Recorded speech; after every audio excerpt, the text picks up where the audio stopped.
တူတူဆန်းဆန်းလေးဖြစ်သွားအောင်တော့ပင်လယ်စာမုတ်လင်များစားကြည့်ပဲဗျာပင်လယ်စာမုတ်လင်များဆိုတဲ့အတိုင်းပဲပင်လယ်ရတာရဲ့မုတ်လင်များရတာရောထားမှာချင်ဘူးနဲ့တို့စားတော်တော်ကြီးကိုအရသာရှိရဲ့ဗျာဒီလားအလန်လောင်းလေးတော့ထောင်တာဟဲ့ထိုင်းအလန်လေးတော့โอเคအဲ့ဒါကျွန်တော်ဆက်စားမယ်ဗျာလင်မယားဆိုတဲ့အတိုင်းပဲအဲ့အရေဘဝဲနော်ရေဘဝဲကိုအချင်းနဲ့တို့စားမုတ်လင်များနဲ့တော်တော်ကြီးကိုစားလို့ကောင်းတယ်တော့ဗျာစီးဖူးရတာလောကခံစားတော့မဒီကတော့အိမ်မုတ်လင်မယားပင်လယ်စာကိုဆိုင်းနေတော့မှကျွန်တော်ကပင်လယ်ကမ်းခြေကိုရောက်သွားတယ်လို့ခံစားရတယ်ဗျာဒီလားအဲ့လိုမျိုးခြေပွဲစားရတဲ့အရာတာတော်တော်ကြီးရတာရှိရဲ့နောက်ပစုံလည်းရှိရဲ့အမှကျွန်တော်ကြိုက်တာခီးလည်းကြိုက်တယ်အမှစားရတဲ့သူတွေကအများကြီးပဲခုနကနောက်ကဆိုရင်တော့ပစုံဒီတိုင်းအရှင်လက်လက်စားရခုနကနောက်ကတယောက်လေကြောက်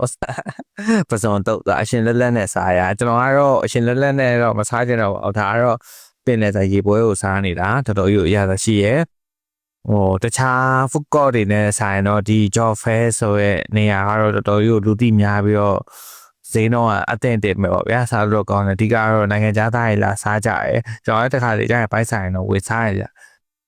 တခြားဆိုင်တွေတော့မတူသူကပစုံရှိရဲ့ရေပွဲရှိရဲ့ဒါမုတ်လင်များနဲ့လို့ရောထားတာဗျဒါကဘာလဲကျွန်တော်စားရဲအဲ့ဒါလေးတော်တော်ကောင်းတယ်သူကခယူးနဲ့ထည့်ထားတာခယူးတဲ့ကိုမုတ်လင်များထည့်ပြီးတော့အဲ့လိုလောက်ထားတာဗျတော်တော်ကြီးရတာရှိကြတယ်ကျွန်တော်လည်းဆိုင်းနဲ့တော့မှကတင်းတွေ့သွားတယ်ကတင်းတွေ့သွားတော့တခြား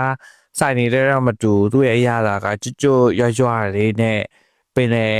ခီးကိုရောက်သွားတဲ့အတိုင်းပဲကျွန်တော်ဆိုင်းနဲ့တော့မှမရတော့ဘူးတဲ့ဘူးကိုထုတ်ပြီးတော့ဒီတိုင်းဆွဲမယ်ဆိုတော့ဒီတိုင်းကြိတ်တာဗျဘာဖြစ်လို့လဲဆိုတော့သူက9កောင်လား9កောင်လားမသိဘူးထည့်ပေးထားတယ်ဗျာသူကတေးချာလေးလုပ်ပေးထားတယ်သူကထိုင်းဘတ်နဲ့ဆိုတော့140မြန်မာဝင်နဲ့ဆိုတော့1400 1000 ဝန်းကျင်ပေါ့နော်ဒါပေမဲ့တော့ကျွန်တော်ကတော့သူ့ရဲ့ရတာကတော့ရင်ကားတစ်ခါစားဘူးတယ်စားလို့ကောင်းတဲ့အတွက်ကျွန်တော်နောက်တစ်ခါထပ်ပြီးတော့ဝယ်စားတာဖြစ်ပါတယ်စားရတဲ့အရာသာကတော့တခြားအရာသာတွေနဲ့မတူဘူးတော်တော်ကြီးစားတော့ကောင်းတယ်ရေပွဲမုတ်လင်မြာရေပွဲမုတ်လင်မြာဆိုစားလိုက်တာရေပွဲအရာသာကိုစားလိုက်တယ်လုံးဝမပင်လေကိုရောက်သွားတဲ့လိုမျိုးခံစားရတယ်အမှသူကပစုံလည်းရှိရယ်ပစုံရဲ့ခယူရယ်ဒါခယူအထက်မှာခယူကျွန်တော်တအားကြိုက်တယ်ခယူမုတ်လင်မြာဟောဒီအမလားမဲကျွန်တော်စားရခယူမုတ်လင်မြာရဲ့အရာသာဘယ်လိုမျိုးလဲဆိုကျွန်တော်စားကြည့်ရယ်သူကနူးလေးနဲ့သူအကျွတ်လည်းပါတယ်သူရွှွလေးပေါ့စားလိုက်တာနဲ့ရှာပေါ်မှာစိတ်ပြီးတော့ရောက်သွားတယ်ဗျသူရဲ့အရာသာကခက်မှန်းခက်တယ်စားရတာကလည်းတော်တော်ယူကောင်းတယ်ဒါကတော့ပစုံထင်တယ်ပစုံမုတ်လင်များကျွန်တော်လည်းစားရပစုံရတာလည်းတအားအရသာရှိရဗျသူတေးချာလေးလုပ်ပေးထားတာတေးချာလေးသူကအဲ့လိုမျိုးဗျာတည်ရမှာတခြားမုတ်တွေနဲ့လည်းမတူဘူးတော်တော်လို့ကိုစားလို့ကောင်းပြီးတော့အရသာရှိတယ်အစားရတာလည်းရှားပေါ်မှာလည်းပျော်ဝင်နဲ့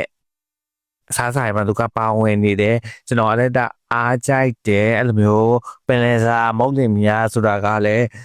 စားရခဲတယ်ဗျာတည်ရမလားနေရာကလည်းရှားတယ်အဲ့ဒါကတော့နေရာတိုင်းမှာမရှိဘူးကျွန်တော်စားရအစားအစာကတော့အဲ့ကြော်ဖဲဆိုင်ရဲ့နာမည်ကြီး brand ဆိုင်တွေမှာပဲရှိတယ်တော်တော်ကြီးကိုစားလို့ကောင်းတယ်တော်တော်ရစားရှိတော့ပစုံပေါ်တင်များအဲ့ပစုံရဲ့အရသာကလည်းအဲ့ပစုံရဲ့အဲ့အသားကလည်းလုံးဝဟိုမှာနေပြီးတော့တော်တော်ကြီးစားလို့ကောင်းတယ်အေးသူ့ရဲ့အပေါ်မှာကရွာရဗျာအကြော်လေးလောက်ထားတာမဟုတ်ရင်များအရသာပုံစံမျိုးလေးနဲ့တော်တော်ကြီးစားလို့ကောင်းတယ်အောက်ကတော့နည်းနည်းလေးတို့စားရဲ့ပုံစံမျိုးပေါ့ဗျာကျွန်တော်ကလည်းဘလို့ဖြစ်ဖြစ်တော့စားလို့ကောင်းတယ်အရသာရှိရဲ့ပင်လယ်စာ